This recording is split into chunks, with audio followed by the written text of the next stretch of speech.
Good morning and welcome to Talking Baseball Australia Live. Baseball's best mate. Another loaded lineup card comes your way in 3, 2, 1. Here we go.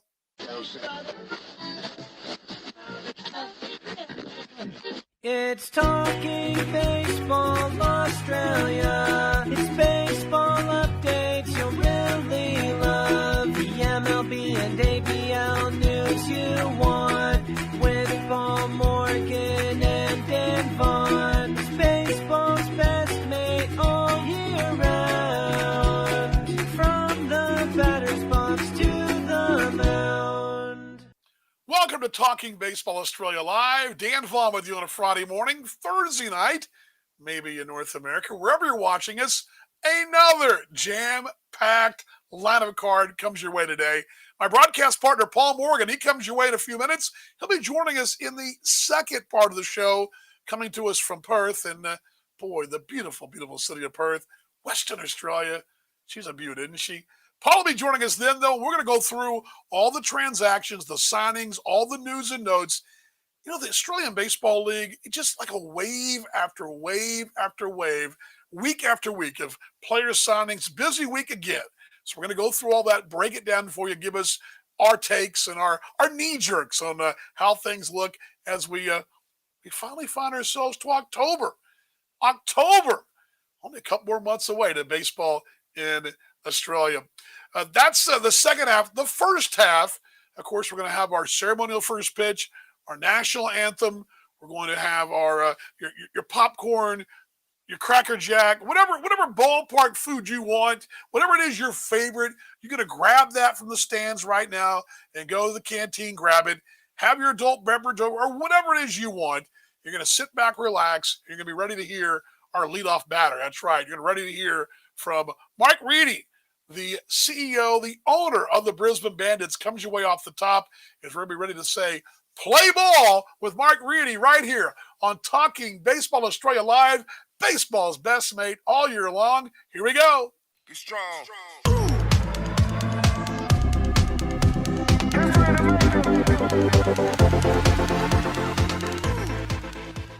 Well, Talking Baseball Australia Live continues here, Baseball's best mate. And, when I think of Baseball's best mate, this might be one of the guys that's right up there. The head man of the Brisbane Bandits, Mark Reedy. Mark, good to see you. Good morning to you. First off, are you ready for baseball?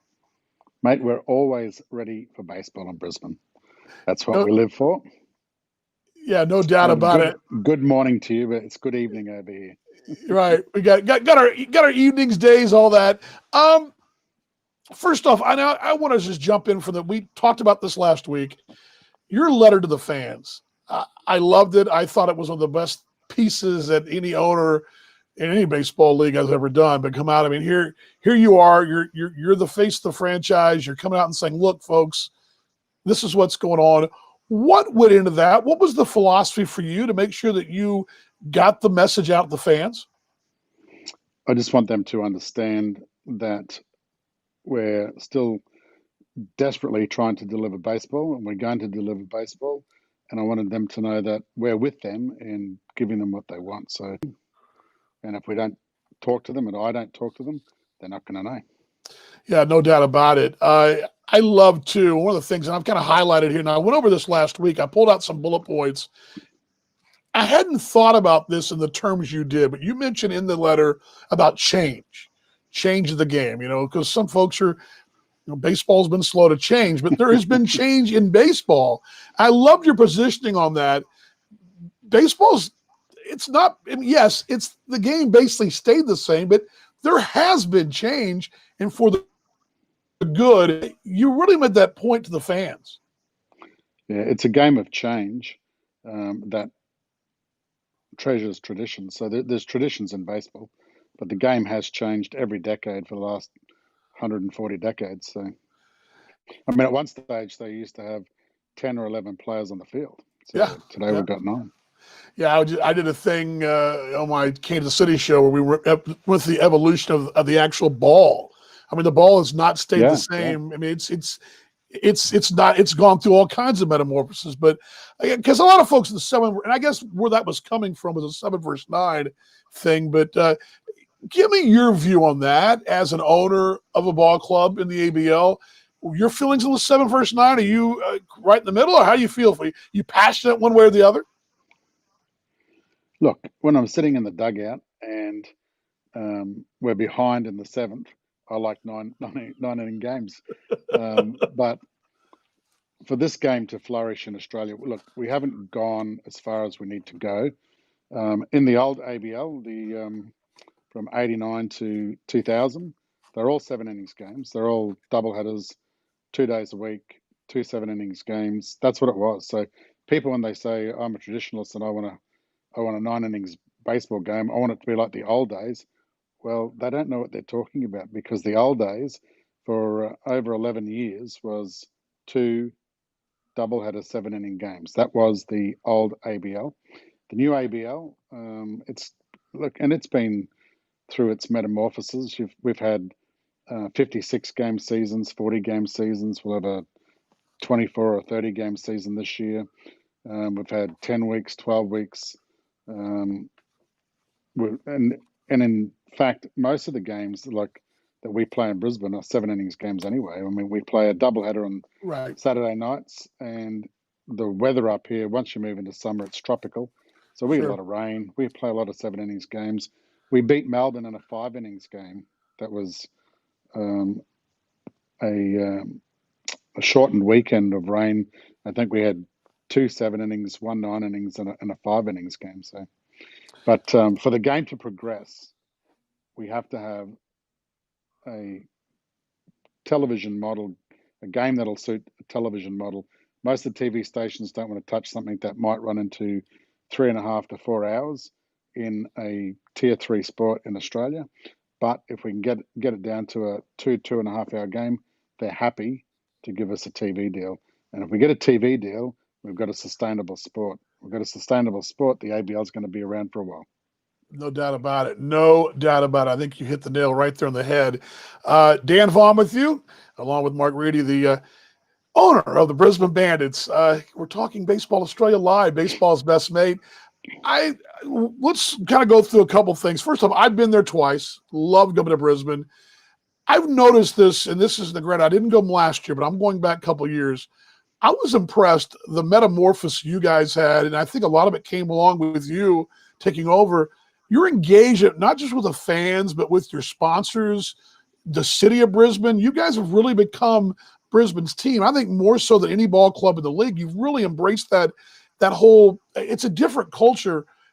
Give us a little insight into that culture. Where did that start? What was the plan that really got you guys in this? Hey, we're Brisbane's team culture. Well, I think it started for me at the Windsor Royals Baseball Club. I was the president there for 6 years at the time. And the Windsor Royals had been dwelling in the cellar for a while. They hadn't had won a championship since 2000. And before that, I think it was a 20-year break. But they were historically a great club. So we wanted to bring that back to Windsor when I became president. I'm a historian, so I like a lot of history. And knowing the history of the Windsor Baseball Club is to understand it, and is to understand the Brisbane Bandits. Windsor is not called Windsor because it's in the suburb of Windsor, because it's not. It's in Newmarket.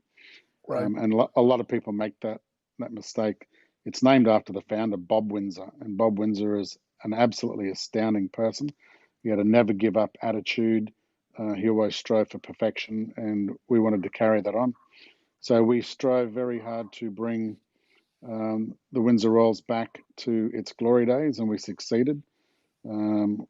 Last year capped off a 10-year consecutive reign of appearing in a grand final, and we won 6 of those grand finals. When they moved the Brisbane Bandits to Holloway Field from the RNA, I was the president of the Windsor Royals. The Bandits moved there to try and make them more sustainable, get them a better deal than they were that they'd signed up for at the RNA. And it didn't really it wasn't really successful in the first year.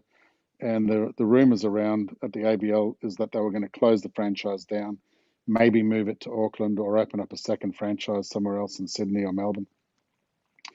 And I just thought, we don't want to lose baseball. I was a major sponsor for the Bandits since they started back up in 2010, and I didn't want to lose the franchise. So I spoke to Peter Wormuth, the CEO of the ABL at the time, and offered him my services for free to put the Bandits back on the map. I told him that we would make them the most financial franchise in the league and the most successful franchise in the league. And I don't think he quite believed me, but the first year we didn't quite make the finals, but we worked a lot of stuff out, and the rest is history after that. So. It definitely is a winning culture too, what you guys do on the field. And Paul and I were talking about this last week. You're only one season removed from 3 consecutive Claxton Shields. There's a tradition there as well. You guys have not only just done what you've done with the fans in the city of Brisbane, but this tradition there. I get the feeling that this Brisbane Bandit club is lurking in the weeds, pretty hungry for another Claxton Shield run. Am I square on there? Yeah, last year would have been our 5th Claxton Shield in a row, but it wasn't to be. And it wasn't. There was a lot of moving parts happening last year. In Brisbane, my father was dying, and it was a long, slow process, which occurred right before the season started and drifted into the season. Most of our players were away with the Australian team in the P12s, so they went away for 35 days. They got back into Brisbane. They were all suffering the flu. Who knows what sort of flu it might have been. Right. And 2 days later, they had to fly off to Adelaide to start the ABL. So they had a pretty rough start, and there was a few injuries, and things just didn't go right for us last year. We missed out on getting into the playoffs. And had we have got into the playoffs, I'm sure we would have had a great shot at title number 5. But you can't win every year. That's sort of one thing I've learned. But we're ready to win again. And we haven't given up we haven't lost anything. We haven't changed anything. Right. We have the same mantra, the same philosophy, the same family-orientated testament with our players. So we're ready to go again. Right, Randy, the owner of the Brisbane Bandits, Dan Vaughn, with you here on Talking Baseball Australia Live. You've also got a pretty good manager. I mean, you've got a guy, one of the most recognizable names in baseball in Australia, and as a North American, a name that I know very well, saw him many a time when he drove through Arlington. But with you got Dave Nielsen in the skipper's role, I think you're in a pretty good spot there. He's also with Team Australia. That's a big feather in your cap there, Mark. Yeah, and Dave is a personal friend of mine, so we're best mates. Probably inseparable during the baseball season, so we just sit there and chew baseball 24/7. If we're not together, we'll be on the phone talking to each other or messaging each other. So it's that's a lifelong friendship that won't be broken anytime soon. And look, Dave he's a 9-year veteran. Major leaguer with the Milwaukee Brewers, an all-star, a legend, went to 2 Olympic Games, come back with a silver medal. The guy is a legend in Queensland. He won Coach of the Year, knocked out all the other sporting codes to take that honour. He was named as a Queensland great by the Queensland Premier, and he was knighted with a Order of Australia medal by the Queen. And all in all, he's a giant of a man with a giant big heart, big hands, and a great hug. And he's very humble and very genuine. He's a straight shooter. You won't get a false word out of David Nielsen. And he's got the ability to pattern think. So he's always 5 steps ahead. He's already thinking 5 moves ahead of everybody else, which for baseball makes him really, really good as a manager. But and even all of that, sometimes you still can't win every game, and we don't. It's always a grind and a slog. But with David at the helm, the thinking, he just slows everything down. Well, the game speeds up for a lot of people, but he slows it right down for himself, and we're always 5 steps ahead. And hopefully, we get a break and we win the games. No doubt about it. What you're doing too with this whole development squad, you mentioned this in the letter to the fans, and I think this is a huge deal. Something Paul and I also have talked about, that this development of the game at a younger level. I think you even mentioned it to the fans. More baseball with the younger development squad, and it's going to be from what I read and what you said, it's going to create some competition, some younger guys trying for jobs, and the older guys trying to hold on to jobs. Is that I think, to me, that's the way of the future. It's only going to help the league grow, that competition pushing you. Was that your thinking too?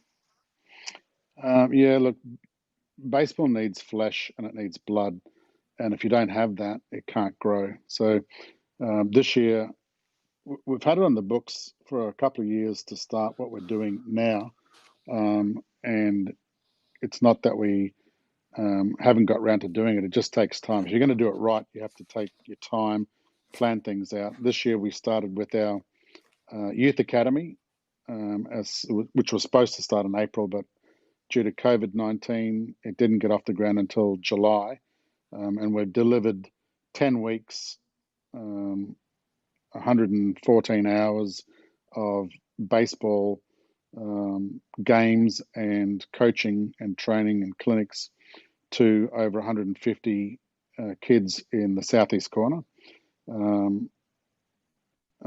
And our next step is to start the high performance squad, or the future squad, where we have already signed 25 kids, young men, to begin their journey to be trained with, and play against the Brisbane Bandits in the lead up to the ABL season. So they'll go through an intensive 10-week program of training and playing live games against the first 25. And all of that's designed to grow baseball. That's the blood, that's the flesh. Right. And we want to bring more people on that journey, encourage more kids to join baseball, give people value for their sport, so parents can see that we give back to our kids. We're not just there as the icons. We don't want those. We've got a lot of kids as fans, and we don't want them to just be fans. That first 150 kids in the youth club all became honorary members of the Brisbane Bandits, so they'll get a free ride into every game at the Brisbane Bandits from now on while they're on this journey. And for the next 8 to 10 years, we hope to take them all the way through in that journey, get them off to college, get them into universities, play college ball in the States, get them back here, get them signed, and hopefully one day some of them will play for the Brisbane Bandits. But on their journey, they're going to encourage their friends and other people to come and watch them, come and play. So that grows baseball. And it's all about growth. Yeah, no doubt about it. All about growth, something we continue to talk about. Got to plant those seeds. Wrapping things up, a couple just little odds and ends. First off, the roster is starting to take shape. And as you mentioned, had lost a lot. You pretty much, it's almost a case. I was looking at the roster today. It's almost a case of get the band back together. I mean, it's the group, it's the gang. Come on in. Let's get our core unit back. As I mentioned, you're kind of laying the weeds, but you haven't lost anything. You've added your old guns. That roster's looking pretty good for Bandit fans going into October. Yeah, mate. They're family. We're all brothers. It's a good wolf pack. Everybody's back. Travis Blackley, Tim Atherton, Ryan Bollinger, all those guys are all coming back. Wade Dutton, Logan Wade, Andrew Campbell. And there's a few old Bandits returning from the Bandits alumni. You'll see a few names that appeared in the Bandits rosters there a couple of years ago, 3 or 4 years ago, that are coming back to stamp their authority back in the ABL. Gotcha. Wrapping it up. All right, we're Plan A is on the table right now, and I think we all know that it could be Plan B, C, D. Are you prepared as an organization? Has an idea of what's going on behind the scenes there? How flexible are the Bandits with Plan B, C, D, and so on? Plan A to Plan K. Yeah. Uh, we've got everything covered. So we decided back in March for my own business. We've got over 500 employees. We run 300 trucks. We had to be agile, nimble, fast thinking. Things change on a regular basis with the pandemic around the world. So we had to be ready to make changes at 24 hours notice. And we kept our business running. We kept everybody employed, and we're back on top of things, making money. And we wanted to carry that philosophy through to the Bandits. We either had to hibernate for this season, which was one option, or we had to be ready to take any action that we could to make sure that the season went ahead. So we're ready to play in hubs here in Brisbane and Adelaide and Auckland. It could be a third in Auckland, a third in Brisbane, a third in Adelaide. It could be all in Brisbane. It could be Brisbane, Adelaide. The most likely scenario will be games here in Brisbane, um, probably 20 games here in Brisbane, 20 games in Adelaide, and some games in Auckland. But we're ready to host the whole thing here if we have to. So every contingency is covered. We've just done, as I said, 10 weeks of the youth academy where we had 150 kids coming in Wow. every week, and all their parents. So we were moving 300 or 400 people in and out of the stadium. We've got our COVID plans all done. We're cleaning having the stadiums cleaned in between teams. Everything's set. We've got the runs on the board for COVID protection and cleanliness, and we're ready to rock and roll. I appreciate you. I know it's a little late, but I appreciate your passion, Mark. I know it's contagious. I'm a passionate person about our game, and I appreciate your passion. I appreciate taking the time. And best to you. And I hope that I get to catch up with you, my friend, during this season. If they'll let me in the country and don't make me not come in, that'd be great. Because your passion's contagious, and I want to play ball now because of just talking with you, mate. Thank you very much, Dan. And that's what baseball is.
sorry about that. We lost the internet there for a moment, and again, we were wrong there. All of a sudden, boom, lost the show there. So sorry about that. We were doing a pretty good job. And there we go. There we go. I do see myself down on the screen, so that's good.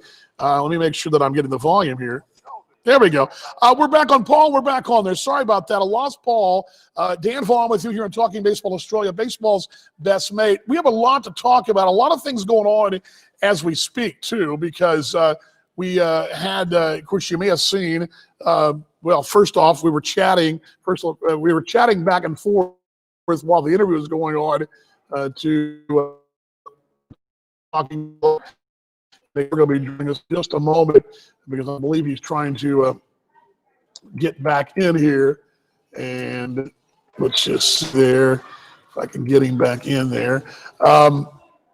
Anyway, baseball's best mate. It's a Friday morning. Glad you're along in Australia, in North America, coming your way. And actually, I'm coming your way from Indiana. I'm in the Artisan here in Indiana, Elkhart, Indiana, downtown Elkhart, Indiana. Trying to think the closest ballpark to here would be over in South Bend, home of the South Bend Sox, or sorry, South Bend Cubs now. Haven't been the South Bend Sox in 30 years. But I am here at the Artisan Cafe, Artisan Restaurant, pardon me, here in downtown Elkhart. Really fantastic place. Came up here and surprised my mom for just because. And she didn't know I was coming. So we had a really good time. And we had the show on and rolling right along, and then we lost the internet. So, Paul, if you're out there, bud, quite a few things to get to. I'm going to go ahead and get to the first thing first. This was not the first thing first. I thought this game would be over earlier today, and when we came on the air, it was still. Paul is going to join me in a moment. Is I'm going to go ahead and we're kind of not really. We're not really. This is one of those things in this business when you have video and audio collapse on the internet like it did, and then you had a game final going on the TV across the way. First off, mate, good to see you. Can you hear me? I can hear you. I can see a very fuzzy image of you as well. It's sort of like you've got. I'm here. I'm here. It looks better on the screen than it does on Facebook. I do see that. I don't know. I don't know what happened. We got knocked off at the worst possible time. I can tell you that. I like it. It's like one of those when they say, "Do you know this man?" and they've got those fuzzy CCTV pictures that you can't really identify who the person is. That's kind of, we can kind of see you wearing glasses. It's kind of what it was. That's about it. So. Connect the dots here. The show we've been bouncing all over here, and I have Liam's picture up there. And first off, during the interview, the A's did come back and beat the White Sox, trailed that ball game, I believe 2-0. Both bullpens were called in the action early. I don't know how much you saw that. I watched across the way here at the bar that Liam struck out the side there to close things out. The A's are moving on, mate. Their A's are moving on. That's the current story, but there's so much more to dive into. Did you send me that ball game this morning? I did. I watched a chunk of it when the A's went ahead 6-4, and it was actually the White Sox. I think it was in the 7th inning. The White Sox had bases loaded, had a real opportunity to punch a hole in the Oakland Athletics, but they got away. But as you say, Liam Hendricks come in and shut the door. I had a bit of a rocky go of it yesterday, and the win they got as well. But Liam Hendricks is moving on, and that's just fantastic DV for Australian baseball. Of course, it was live on ESPN here, which is great to get exposure for the game. So this is such a weird time for all of us. It's only in 2020 could you go to bed perhaps last night late. If you're especially in the Eastern time zone of the country, you probably may not even see any of this.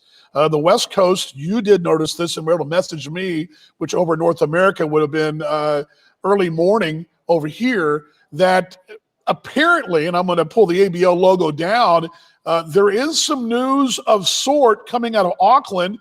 And then since that time, there's been some other news coming out of Auckland. Where do we start with this thing? I mean, I think this is what we talked about, partner. 3 weeks ago, playing K, and like Mark just said, playing K at a snap of a fingers. I think we're there.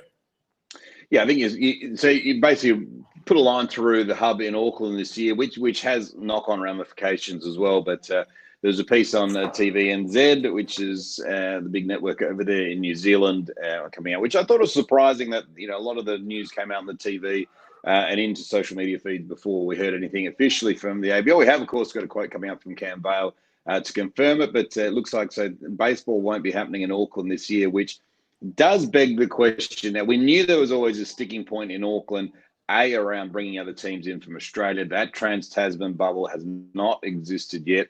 We always knew that there was going to be an issue with, the Geelong Korea team in some respects. Now this kind of begs the question, what happens? Kind of reading between the lines now with what's happening in Auckland. Their first season, of course, before that North Harbour Stadium was ready, they were a bit of a touring squad around. Club wasn't that financial doing it. Club probably may or may not be too financial going into a hub model now. Whether that deal with Sky Sports still exists, you'd assume everything needs to go 7 innings. But it's an interesting time now because it sort of also knocks on you. You would assume that ninth licensed team that was proposed for the international may or may not happen now as well. But as you had it on the screen there, DV confirmation. I don't think you guys can read it. You guys couldn't read it. Let me read the quote to you. This is coming from, and this is where I get a little confused because Reagan Wood is the Tuatara general manager, and he says, this is his quote, it's just too difficult with New Zealand. We'd love to have all the teams in there, but you've got election. Let's see, you've got a few things. We can't really get a lot of headway. We can't really delay these decisions. We need to make these decisions now. So he's coming out and basically raising the white flag. But then, I don't know if you guys can see this, because this is what I picked up this morning, or would have been this morning for you guys. Let's see here. I landed in South Bend, and I pulled this off a few minutes ago. Let me see if I can find it here, wherever it is. It was the response that the Tuatara put out, and it's almost as if this was damage control, that maybe this wasn't supposed to get out. That's the impression I got, that this was maybe not supposed to be out until maybe next week, Monday, Tuesday, whatever. And the Tuatara, and I don't know if you guys can see it, the screen there, this is their Twitter, what they had the Twitter, and it basically says what, almost saying, hey, not so fast, my friend, that we are actually going to, and let me read it to you here, because you guys may not be able to see it. It says, hey, Tuatara Nation, nothing's been confirmed in terms of what 2021 will look like.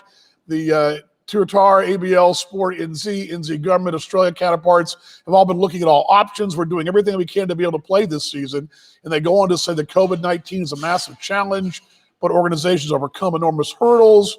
Before we will exhaust every avenue to get our season played, we'll provide further updates to become available. So it sounds like to me, and that maybe this news was jumped the gun, so to speak, before it was supposed to. That this is going to happen. There's not going to be a bubble in Auckland or in New Zealand, or there's not going to be a bubble. But they weren't supposed to say it until sometime next week. That's the impression I got. I think that's where we're at, don't you think? I mean, I think. Yeah, I think so. So New Zealand has a federal election on October the 12th, I believe, October 12th, 14th. So I think probably where the breakdowns happen is who's making the decisions for the government in New Zealand now. I mean, really, you got the Nationals, which is Jacinda Ardern, who's currently in power, who may or may not be re-elected. A lot of people love her. A lot of people in New Zealand don't. So I guess that's not a fait accompli at the same time. So probably, I guess the sticking point there is who's making those calls in New Zealand now with an election 2 weeks away. And I suppose, I think you're right. I think it's probably been knocked on the head, but I do think they've probably gone the early crow a little bit. Maybe someone in the media has picked it up, but they've known it, and they've come out with some breaking news. But it does. Yeah, go ahead. I'm sorry. Go ahead. No, you go. I was going to say I got a little delay there, but I think the question is more or less a good thing. That means somebody out there is talking about this league, and if there's a lot of excitement for this league and for this game on the islands, or at least one of the islands, I guess I should say, the smaller of the small island. I compare Australia. I guess Australia is an island too, but I mean, we talked. You know what I'm saying? There's a lot of excitement there, so I think that's a plus if the media is picking up baseball news of the ABL, of this talking point. It's a pretty good thing, I think. I mean, I think that, and also think it you this: A, this is pretty good news. B, it's probably true. Usually there's smoke, there's fire in these deals. Yeah, you're spot on. And I think that's one of the big things that you want from this league is you want talkability in the media. You want people talking about, you want the rumor mill going around a bit. You want your questions and comments in the newspapers and the TVs and the radio stations. That's exactly what you want. So I think this time you're spot on, DV. It's probably been caught wind by the networks and talked about. Now, I guess it begs the big questions that remain. Do Auckland play at all? Do Geelong Korea play at all? Do this people? I mean, let's not forget Auckland has signed a lot of players as well. So where do they? What's their future like? Are they? If Auckland come out and say no, does a Dylan Unsworth all of a sudden end up back in Perth? Or if I'm sitting here October 2nd and the border's still closed to Western Australia, so no guarantees they play either. But it's or if they do, no guarantees anyone comes to Perth to play. But yeah, I don't know, DV. It's there's a lot to unpack with it, and I think probably they got caught a little prematurely, but nonetheless, that's the answer. So now we move on to Plan B, which sounds like Brisbane is well and truly in the hub model, and then back to talk about what Mark Reedy was talking about earlier. It sounds like if they do 7 innings, as broadcast. And I think I think if you listen to what Mark was saying, I think Mark kind of. What's interesting about all this is what I love about Adam Dobb and about Mark as well, is that they're going to tell you how it is. And I think we've actually probably been told the last 4 weeks how this thing's going to play out if we just would have listened to between the lines, so to speak. I mean, it looks like Brisbane his letter to the team and to the fans in Brisbane. Mark Reedy said, that we feel like we can have a hub here. There's going to be baseball here. We're going to have so much of so many fans. We're going to be wide open. All this kind of stuff. And then Adam brought up a very good point when he was on our show. What do you do when it comes to playoff time, going back and forth between New Zealand and Australia? That was a very good question. And I think you start to put those things together, those jigsaw puzzle pieces, and you look. And I wrote down a couple of things on the flight up. And we're going to get to Cam's quote in a minute. And I think that kind of sums it all up. The good news this summer in the States, in the spring, early summer in Australia, has been that there's been a lot of player signings. A lot of guys have been signed, some very big marquee names. That's a good thing. But I keep asking, these folks are signing.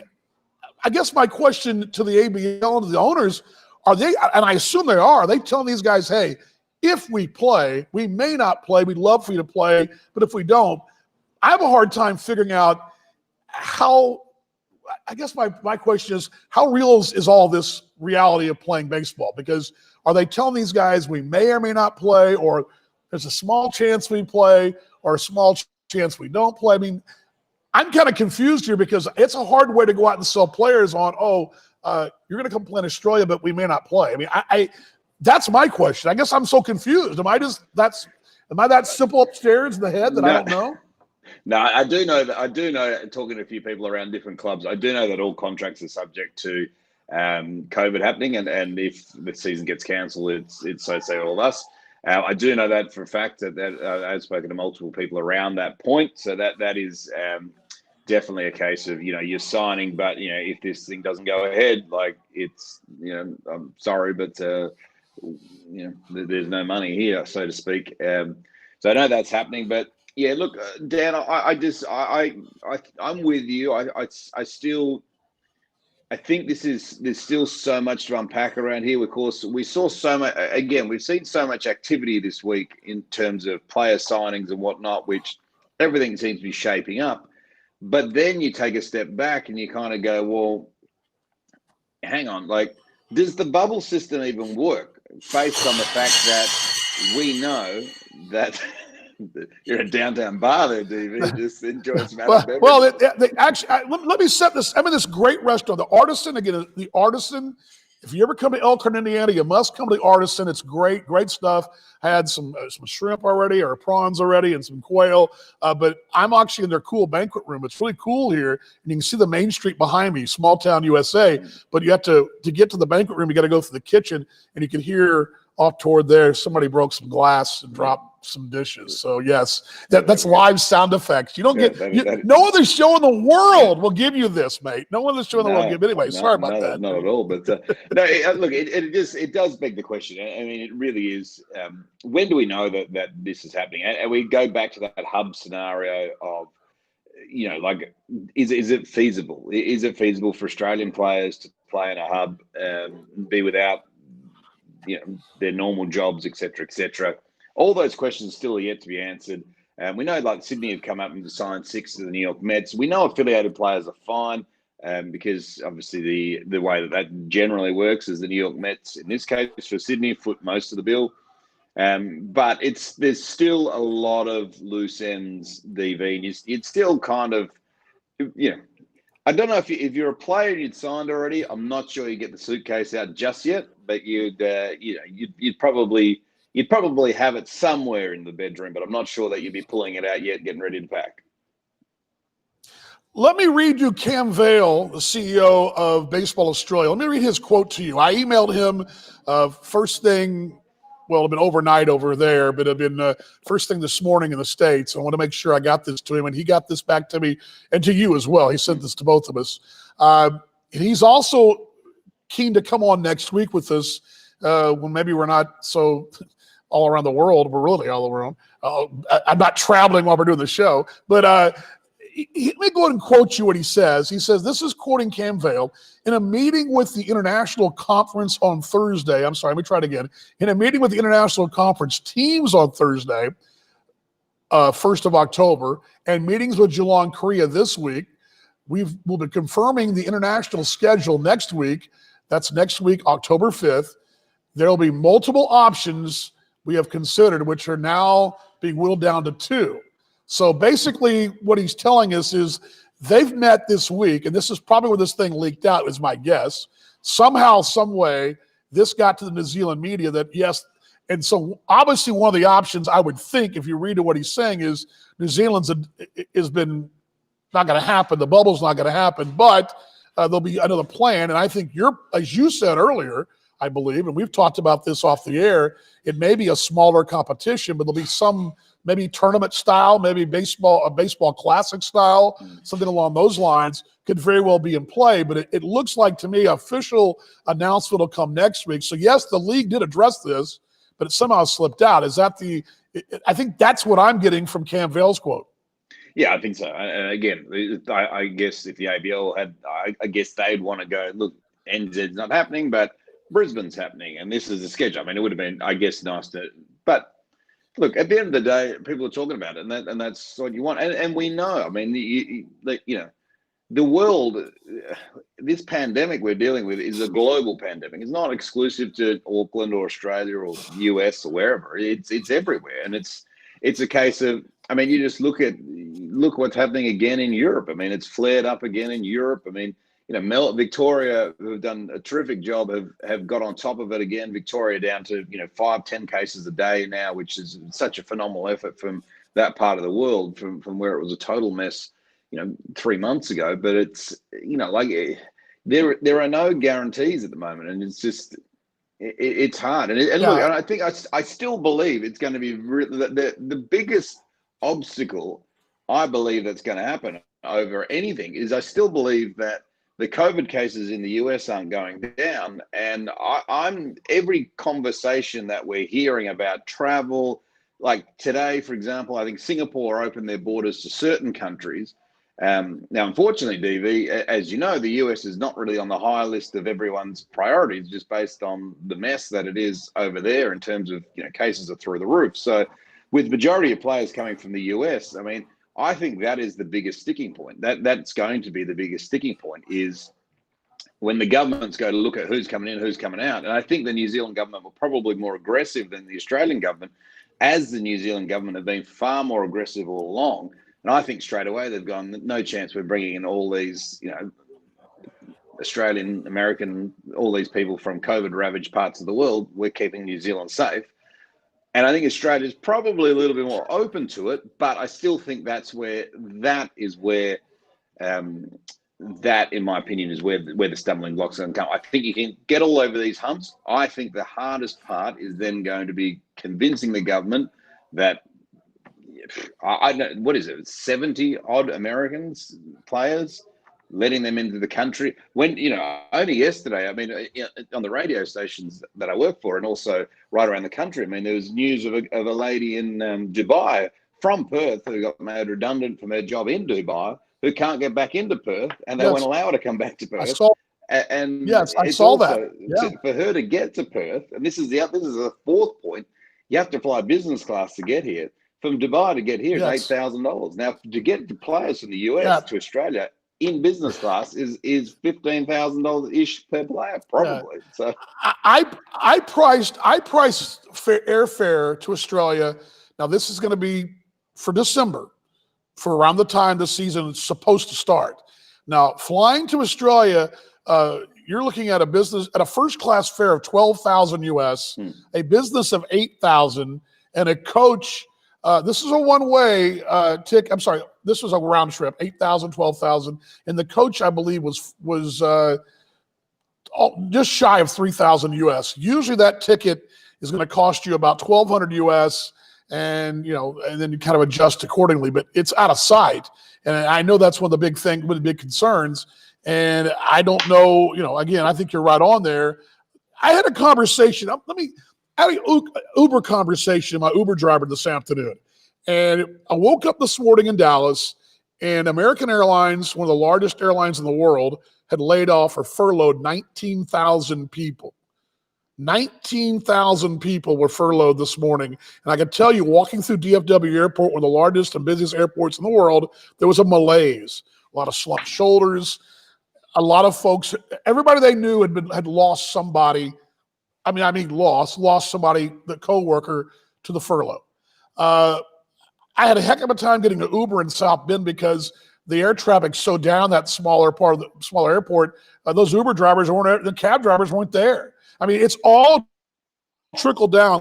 Everyone's affected here, and we're just seeing the very same effects with the ABL. And I think what you're seeing too in New Zealand's case, and in Mark Brady, it could be the guys in Perth, Adelaide, wherever.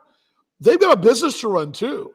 And running a business under the fog of COVID is a real pain because you've got to sell sponsorships, you got to get members, you've got to sell, you want to sell merch to get your season off the ground. It's not just putting players on the field; it's getting butts in the stands. It's selling the cold beers. It's all that stuff. And right now, so much of that is up in the air. Who can come, who can't, where you're going to play, when you're going to play. And they said it in the quote from New Zealand. I mean, what was the quote there? I mean, they actually said, we can't delay these decisions longer. We got to make these decisions now. It's a business, and everything is being affected, by this whole situation. So, it's not surprising that we're now to plan. We talked about this. This is no front page news. You and I said this 6 weeks ago. This would not, plan A was only plan A, and Cam Van Leeuwen said that to us. Yep. But I think what we know in the end is that it is like Matt just said, Adelaide and Brisbane appear to be the places that are going to get the nod now. And I've heard the same thing. I've heard the very same thing, that Adelaide and Brisbane are probably your likely mini competitions. But the point is, it's still going to change again. And what it looks like, 4, 5, 6 teams, it's not going to look the same as it's ever looked because it's 2020. That's just the way it is. And so we're going to have to move on the fly. And you may be right, mate.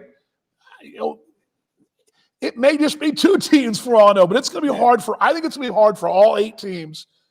Don't you think? I don't think we're reaching for straws here, and we're not being negative. We're just it's a reality. Qantas Airlines can't fly to London for crying out loud. They can't fly to Los Angeles. What makes you think we're going to be able to play, have a full-blown baseball team? I don't know. Look, I got a little hot in the collar there. I like it, DV. I just look at it like this. It is currently October the 2nd, right? And we kind of, to pull the to pull the curtain back. We sort of did this show. We started doing this show. We took it up dry dock right about June, and we thought that we'll do an MLB show with a dash of ABL because there won't be much going on. Turned out there was that much going on that it's that we don't even talk about MLB anymore. But I'm with you. I don't even know how I would get to. But I don't know right now on October the 2nd how I could feasibly get from here to Canberra. I don't think it's possible without a bunch of governments signing it off and quarantining when I get there, quarantining when I come back.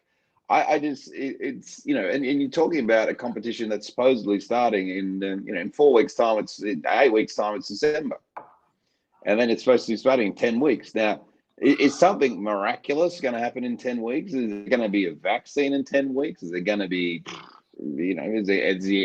is miraculously airfare is going to be cheaper in 10 weeks? Is accommodation going to be freed up in 10 weeks? Like, I think it's a stretch to suggest it would be, but it's the only way it works. Well, is I told Mark this. Mark and I were talking off the air, and this is something that all owners of minor leagues, professional sports know, baseball.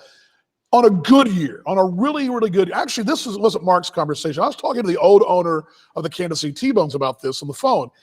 On a good year, on a normal good year, that means maybe 1 rain out, 2 rain outs at the most.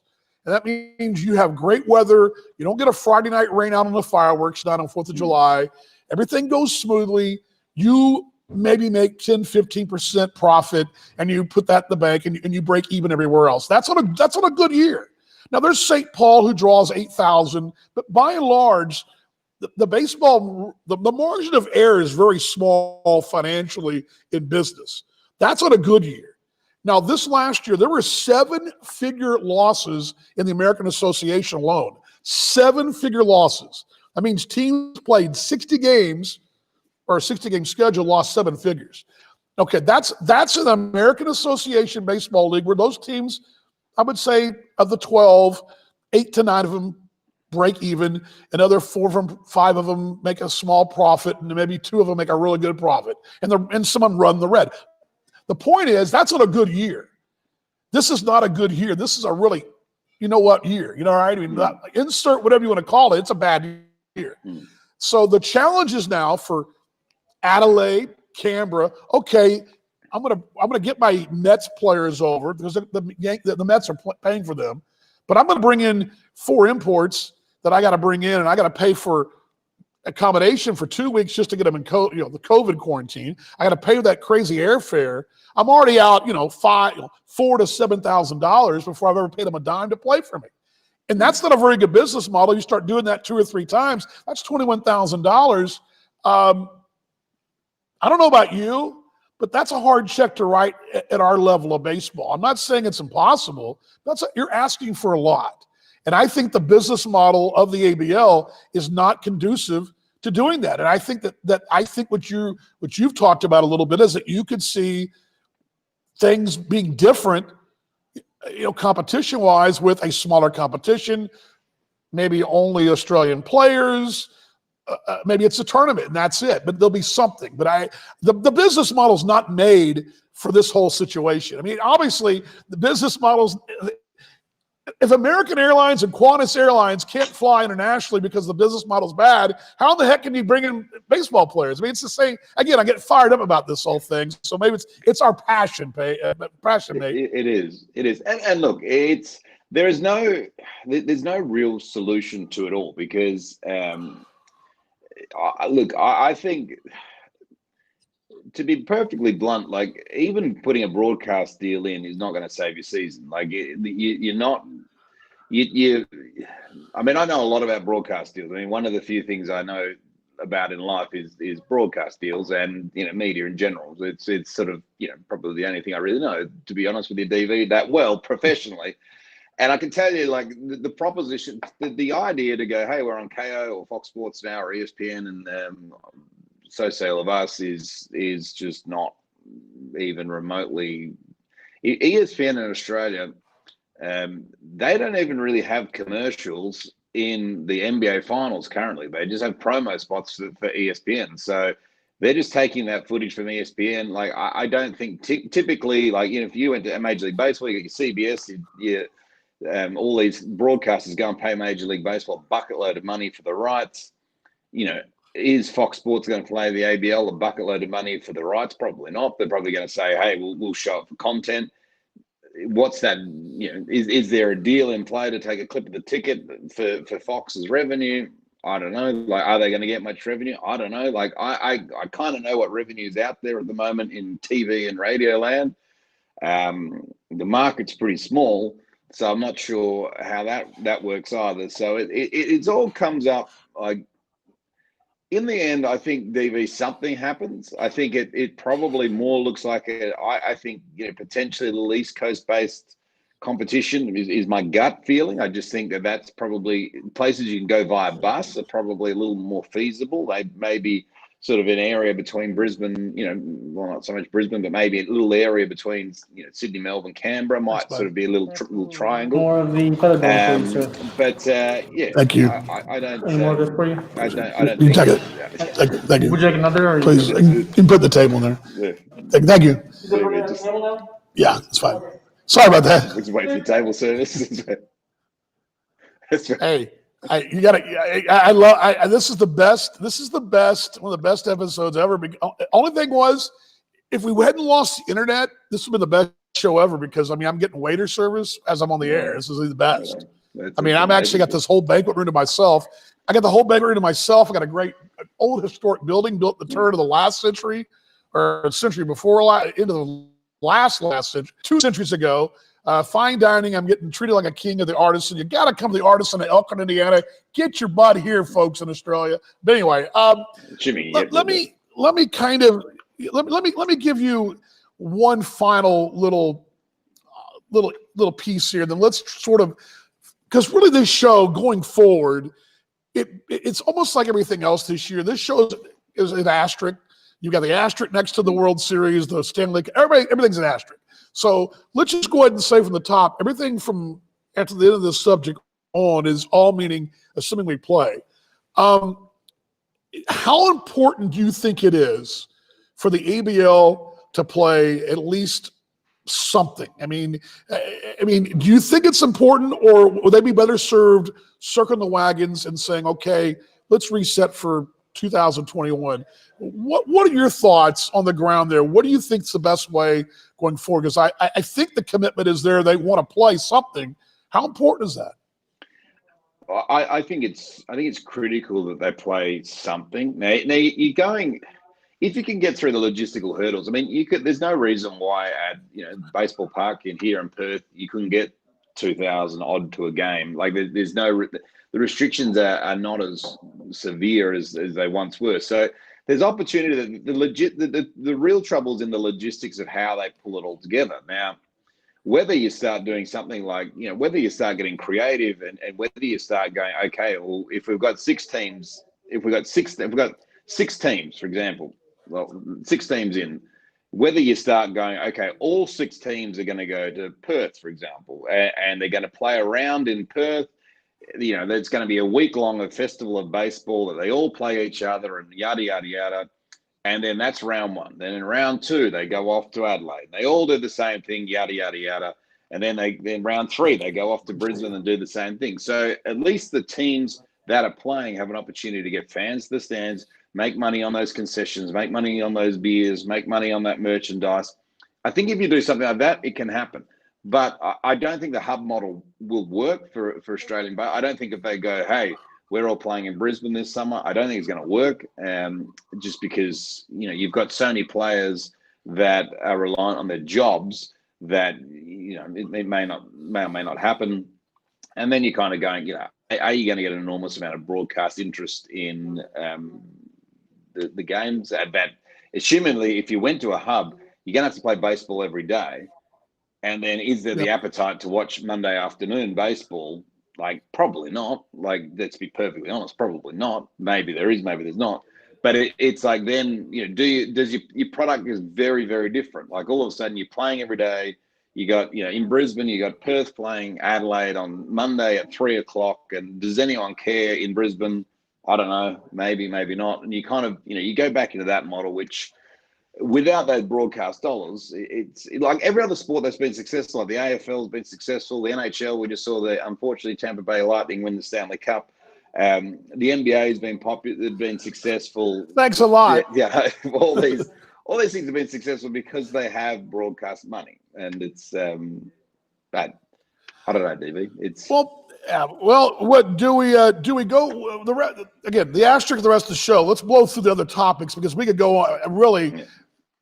what I love about our game and our show is so special because we're on the air and we had Liam gets the save. Athletics move on. We have this topic to go through, and we've pretty much done with the show. Let's scatter shoot real quickly here. I want to bring up. You're a father. You have an oldest, and she is obviously a young lady. And this young lady right here making history, and I'm kind of scatter shooting out of order, but Rachel Bakovec, I believe how you say her name, Yankees coach. Yes, she is a coach, a hitting coach, a great bio. This young lady, 33-year-old, has been in organized sport for a number of years. She began her career strength and conditioning, or as we'd also sometimes say, a strength conditioning coach with the Astros organization, is a really talented hitting coach, apparently. And she's coming over to the Sydney Blue Sox this year. I've got two girls. You've got an older daughter. We're girl dads. We're pretty fired up to see this, aren't we? Oh, absolutely. I think it's amazing. I think it's just amazing. And I think it's, like to cut that, to get to the point where, you're a hitting coach for the New York Yankees. I mean, like the biggest baseball, doesn't matter who your allegiance is, the biggest franchise on the planet from a baseball standpoint. And they're sort of saying, yep, we're pro, females growing in the game. I think it's huge. And for Rachel to come out to Australia and to show expertise in hitting to the Sydney Blue Sox is huge for our game. And it's progressive with the times, and I love it. I couldn't. I love the other day in the NFL as well with the Browns game. We had I think there's 3 females involved in the NFL the other day as well, which was fantastic. And this shouldn't really, I mean, at the end of the day, it shouldn't really be news. It's just that the fact that she's an awesome hitting coach, it doesn't matter if she's male or female, but we're still breaking down barriers. So it shouldn't really be news. It should just, the story really should be a great hitting coach is coming, from the Yankees organization. The story probably necessarily shouldn't be the fact that she's female, but it is phenomenal. Again, to understand what probably Rachel's had to go through to get to the point of, becoming a hitting coach of the Yankees. I mean, the things you would have had to overcome just from the boys club would be phenomenal. So you just, you take your hat off to, and you don't see, the one thing, Dan, that you don't really understand. I think this is probably a big takeaway from 2020 in general. Like, I didn't really understand the viewpoint until I had a daughter. My daughter is 7. I didn't really, she really pointed it out to me in the fact that, she would watch sports on the TV. She'd be like, where are all the girls? Like, why are there only boys playing? And to be honest, it never really occurred to me to think like that because obviously I'm a male but I don't think people who don't get this kind of stuff are just deluded because it's like for the girls of Australia to go to an ABL game and as they're going down and, Rachel's standing around, as a coach, for them to be able to visualize themselves in that position is huge. And it's just phenomenal, DV. And I take my hat off to Adam Dodd and also Rachel. And the more innovations that we can do in the Australian Baseball League, the better as well. Like clearly, even backing up the truck to the Mark Reedy conversation, it would shock me if the league this year was all 7-inning games. But if we can do something, if we can be innovative in 2020 and we can pay our big progressive league, that would be huge. And congratulations to Rachel, and I look forward to hopefully the borders being open in WA and hopefully the games at the Heat and seeing Rachel and seeing how hopefully Sydney improve offensively, and that'd be a great story, DV.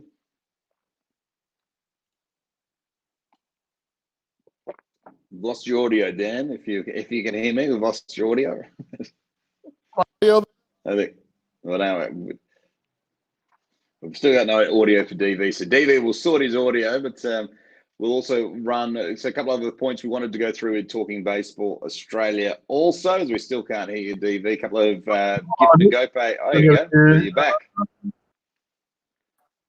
No, back and gone again. So.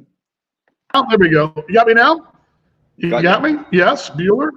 Yes, thumbs up. Sorry about that, guys. Michael. Sorry about that, guys. I don't know what happened there. You got me. You do your thumbs up. You hear me? Can hear you. Okay. Yes. Okay, great. Let me piggyback what you were saying too quickly, partner. I have two girls in their 20s, but I love to see this because the same reasons you see the same things. Your 7-year-old, yes, she's asking the same questions that my 20-year-old is asking, or that my 22-year-old is asking. That, you know, and as a girl dad, and it didn't dawn on me until I started hiring interns to work for me and I started finding out that, you know, there's a different battle for these young ladies, and it's a different world for them. And it's very much like race relations. You know, in America especially, I have no idea how it is to be a black man. I have no idea. I also have no idea how to be a woman. But having two under my roof, I'm much more sympathetic maybe empathetic's the better word. And when I see things like this story, it fires me up because I know when I'm telling my girls, hey, you can do it. You can be an English professor, which one of them is. You can be an actress in a Shakespeare play, which one of them is. They can do anything that they want to do, and they can go to the top if they want to. And they don't have to sell themselves short because they're not a man. And I love the fact that these are examples that I can tell my girls, hey, there's a hitting coach in baseball that's female. We're working for a big league club.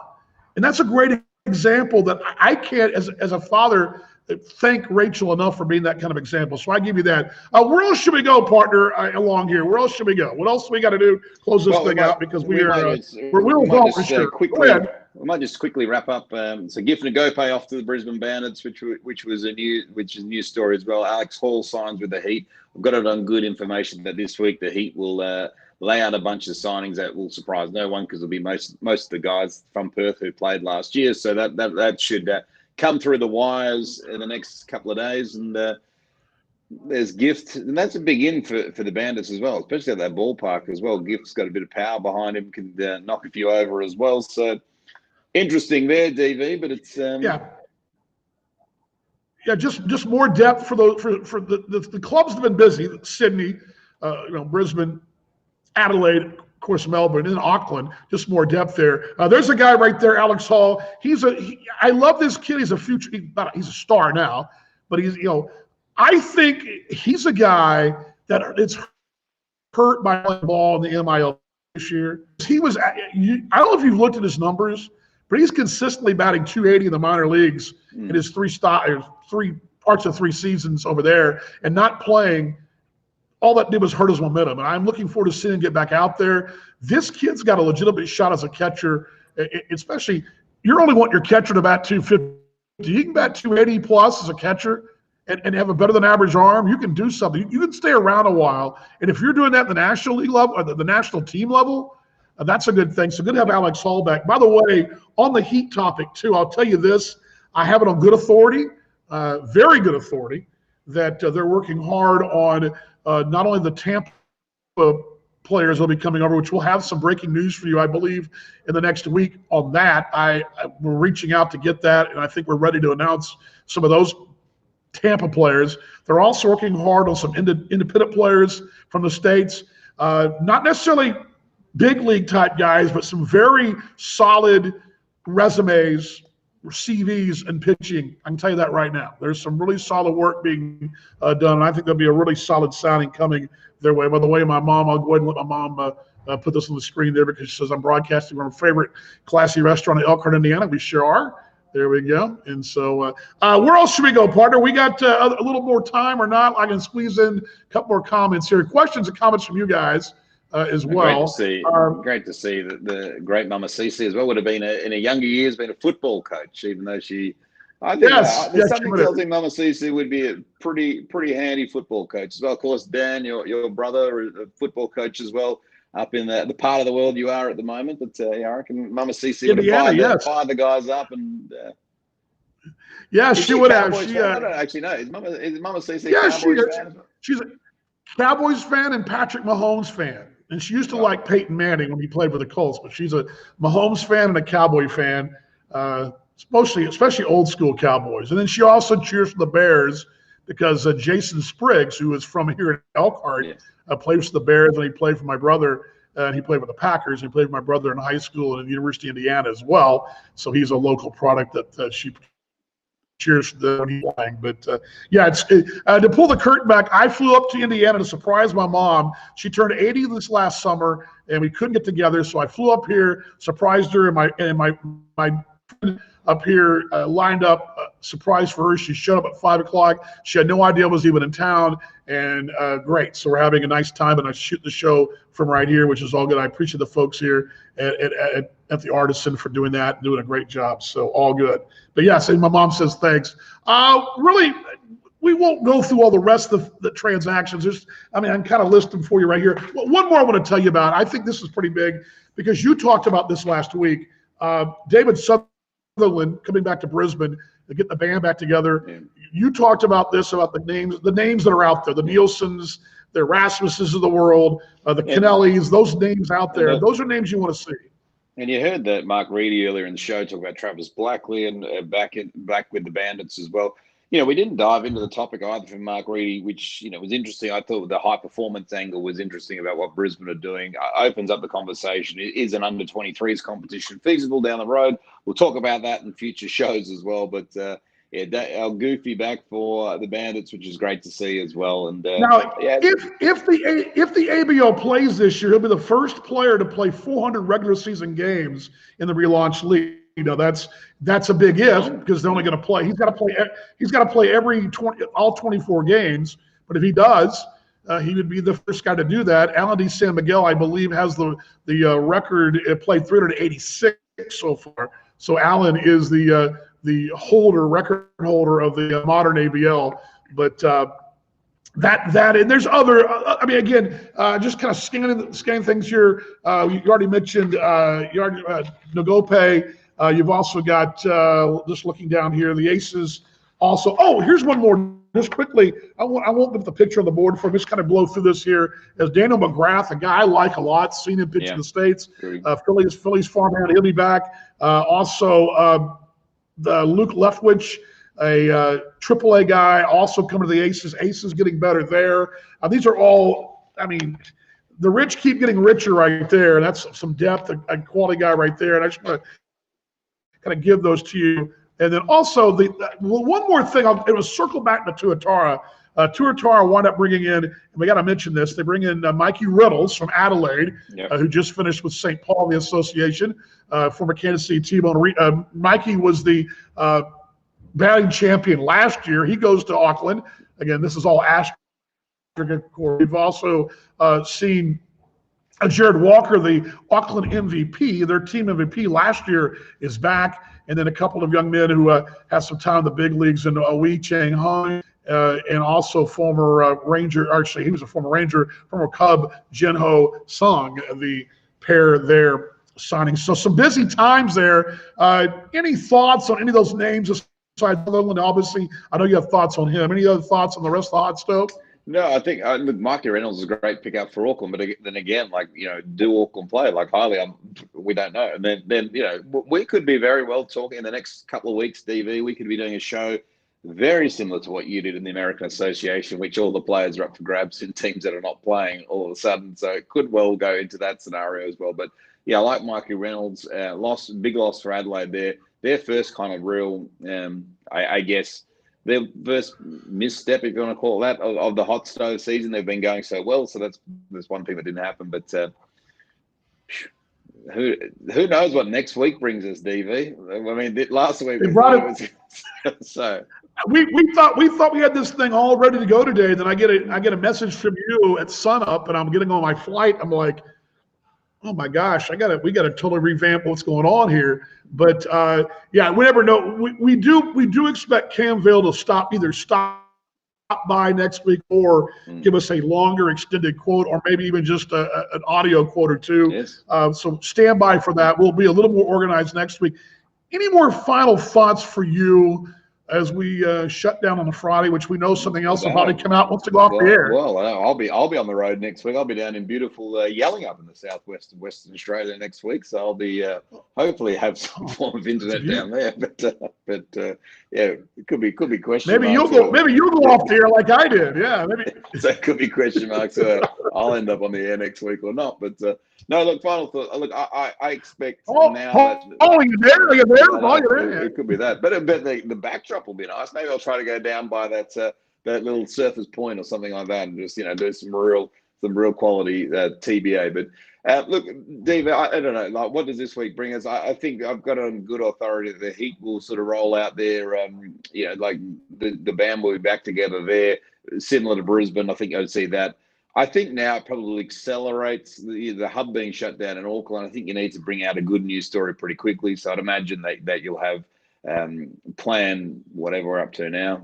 B, D, C, E will be rolled out this week. So, but who knows, DV? But all I know is we'll do our best. We'll be there. And if I could just put a request in for all the teams to just try doing transactions and whatnot on a Tuesday or a Wednesday. Give us some time. We always get transactions on Friday afternoon and Friday morning, and it's just we know baseball's best mate goes on at 7 a.m. Let's throw those guys off. Let me give you guys my final thought, and I'm going to use you guys.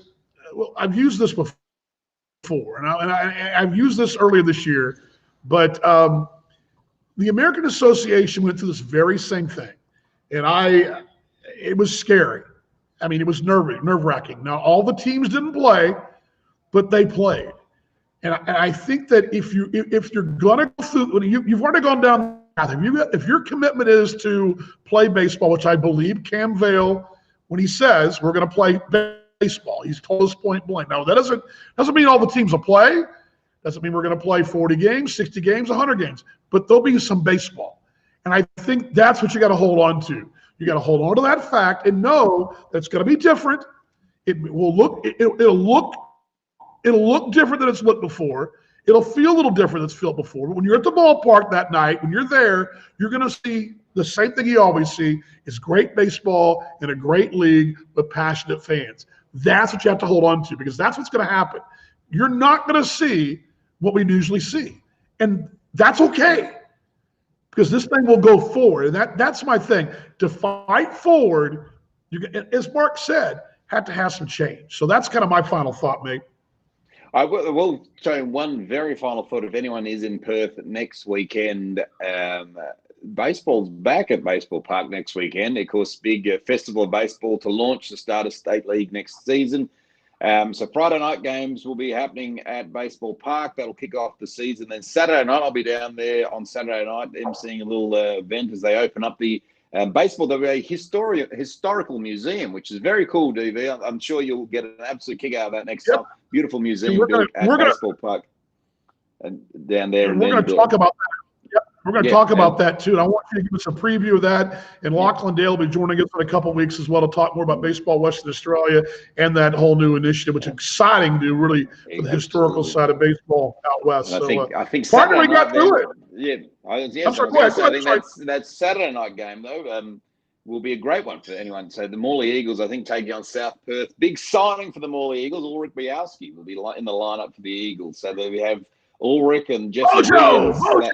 Bojo. They have Alex Hall behind the dish. So it should be a good game as well. So if you're there, if you're in Perth and you want to see some baseball, there will be baseball next weekend, a festival of baseball at Baseball Park. I'll be there Saturday night. Look forward to watching Bojo knock a few over the older fence for old time's sake, DV, and might take a little film for TBA as well while we're there. You should do that one with some highlights for the show. And will the dancing bear at first base be Lachlan Dale? Will he be over there on first base? I think he's playing. Retired? Yeah, I think he's playing maybe single A's or something now. But anyway, he's. But Mitchie Williams, I think he's part of the team. Of course, old mate of TBA as well.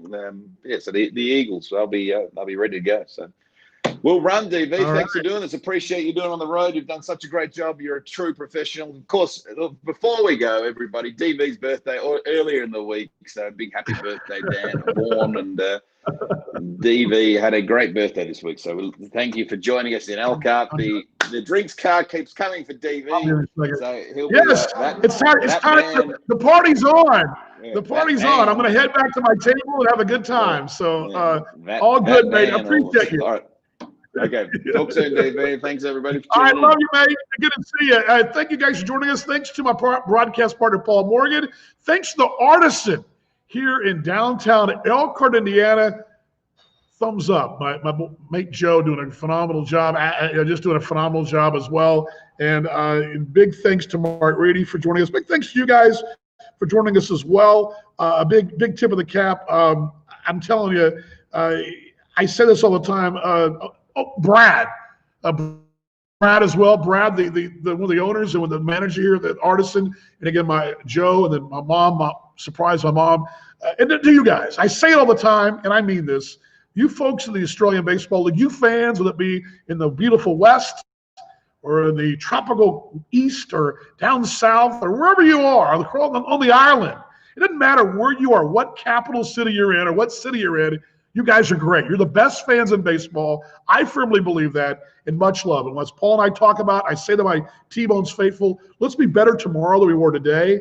Let's love more tomorrow than we did today. Virtual hugs, big baseball hugs. And until next week, we'll see you on Talking Baseball Australia Live. Oh, by the way, thanks to Mark Reedy as well for joining us. I forgot about Mark. I mean, he was our headline of the show. Big thanks to Mark. But again, until next week, Dan Vaughn telling you the final time. We'll see you in the next broadcast on Talking Baseball Australia Live. Baseball's best mate all year long. See you then.